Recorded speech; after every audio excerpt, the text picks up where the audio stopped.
Wave if you're to Chicago Avenue. Southbound is heavy from North Avenue to Chicago, and 57th to Hayes is still pretty tied up. Traffic is sponsored by Art Van Piersley Mattress Stores for Chicagoland by Tempur-Pedic. They get traffic and weather together on the 8s every 10 minutes on News Radio 780 and 105.9 FM. WBBM AccuWeather forecast for this evening. Partly cloudy overnight with a low between 65 and 70. And then tomorrow, intervals of clouds and sunshine. Very warm and humid like today, but with an afternoon thunderstorm in parts of the area. For a high tomorrow near 90. It's 85 degrees, fair skies at O'Hare. Same kind of skies at Midway with 83, 70 degrees here at the lakefront. WBBM News Time 6:59. Traffic and weather together on the 8th. Sports at 16 and 46. Business at 23 and 53. From the Fifth Third Bank Studios. Fifth Third means business. This is Chicago's all-news station. A radio.com station. News Radio 780 and 105.9 FM. WBBM. Coming up in the next half hour on News Radio WBBM. This is Jim Goodis outside the DeSable Museum, where the South Side is celebrating LGBTQ pride. This is Mike Krauser. The coroner says a Waukegan man who died in police custody had swallowed multiple bags of a white rock-like substance. WBBM Sports. This is Dave Kerner. Cubs shut out the Reds 6-0 in Cincinnati, while the White Sox lose to the Twins 10-3 on the South Side. Tonight, partly cloudy with a low between 65 and 70. Tomorrow, could see an afternoon thunderstorm in parts of the area. It's 7 o'clock. Is CBS News on the Hour. Real news, original reporting. I'm Sam Litzinger. There may or may not be a historic photo op soon. President Trump, who's visiting Seoul, tweets that he'd like to meet with North Korean leader Kim Jong-un. CBS News correspondent Weijia Jiang. The president used Twitter to invite Kim Jong-un to meet him at the DMZ, the demilitarized border between the North and the South.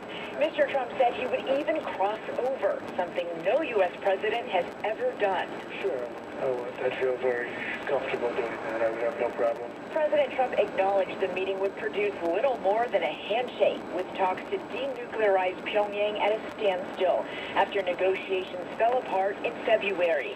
A North Korean official called the DMZ proposal a very interesting suggestion. Mr. Trump had previously threatened North Korea with fire and fury. The former New York City police detective who was a leader in the fight for the September 11th Victims Compensation Fund has died. Detective Luis Alvarez died of cancer into the aftermath of the attack. He pleaded with Congress to extend the compensation fund and said he was glad to do that. I want guys to know that, God forbid you get sick, the money is there, the help they need is there, and I had a small part in helping to get that accomplished. Alvarez was 53. Competing demonstrations in the streets of downtown Portland, Oregon, with fights breaking out in places as marchers clash.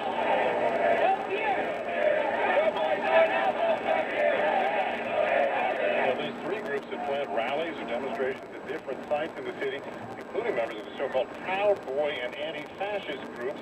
The fights occurred when participants of the opposing groups met. Some injuries reported. Cities around the world are hosting LGBTQ events this weekend.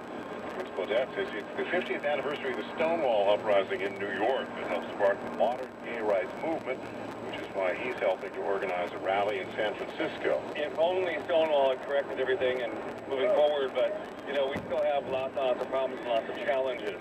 And so every year I march in Pride and I march on the Trans March because I want to support change. President Trump is dismissing former President Jimmy Carter's swipe at the legitimacy of his presidency as nothing more than a Democratic. He takes his own digs at Mr. Carter. Mr. Trump was asked about the former president's comments alleging that Russian interference in the 2016 election was responsible for a Trump victory. He says Mr. Carter's a nice man, but was a terrible president who spent trash within his own party. CBS News. Adventure into inhospitable places to see how some of the most spectacular pictures ever of wild animals were captured. This Sunday, only on CBS. Studies have shown that over 2/3 of Americans cannot whistle, and over 67% in Chicagoland. The whistlelessness of our area is at epidemic levels. Why is this? The reasons are clear. A lack of fun, excitement, and adventure. The remedy appears to be a weekend in nearby Lake County, Illinois. Ride the all-new record-breaking Max Force coming this season to